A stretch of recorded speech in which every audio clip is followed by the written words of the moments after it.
இந்த saturated fat எதெல்லாம் அதிகமா இருக்கு அப்படின்னு பாத்தீங்கன்னா, ரெட் மீட் அப்படின்னு சொல்லப்படக்கூடிய ஆட்டுக்கறி, மாட்டுக்கறி, பன்றி இறைச்சி, இந்த மாதிரியான இறைச்சிகள்ல இது அதிகமா இருக்கு.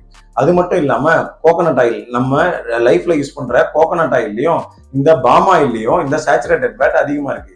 அது மட்டும் இல்லாம இந்த சேச்சுரேட்டட் ஃபேட்டை நம்ம டெய்லி லைஃப்ல 10%க்கும் குறைவா தான் எடுத்துக்கணும்னு டாக்டர்ஸ் ப்ரிஃபர் பண்றாங்க. அதெல்லாம் சரிப்பா, அன்சேச்சுரேட்டட் ஃபேட் எந்தெந்த பொருட்கள்ல அதிகமா இருக்கும், அதை நம்ம எப்படி ஃபைண்ட் அவுட் பண்றது அப்படின்னு பாத்தீங்கன்னா, அன்சேச்சுரேட்டட் ஃபேட் நட்ஸ், சீட்ஸ், அப்புறம் சன்ஃபிளவர் ஆயில், இதுல இருந்தெல்லாம் எடுக்கப்படக்கூடிய ஆயில்கள்ல வந்து இந்த அன்சேச்சுரேட்டட் ஃபேட் அதிக அளவுல இருக்கு. பாம் ஆயில் மாதிரியான ஆயில்கள்ல சேச்சுரேட்டட் ஃபேட் 50% இருக்கு.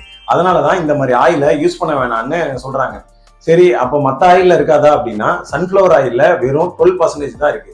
இந்த மாதிரி கம்மியா சேச்சுரேட்டட் ஃபேட் இருக்கக்கூடிய ஆயிலை நம்ம டெய்லி லைஃப்ல யூஸ் பண்ணிட்டோம் அப்படின்னா, நமக்கு கொழுப்புனால வரக்கூடிய நோய்களும் பாதிப்பும் கம்மியா இருக்கும்.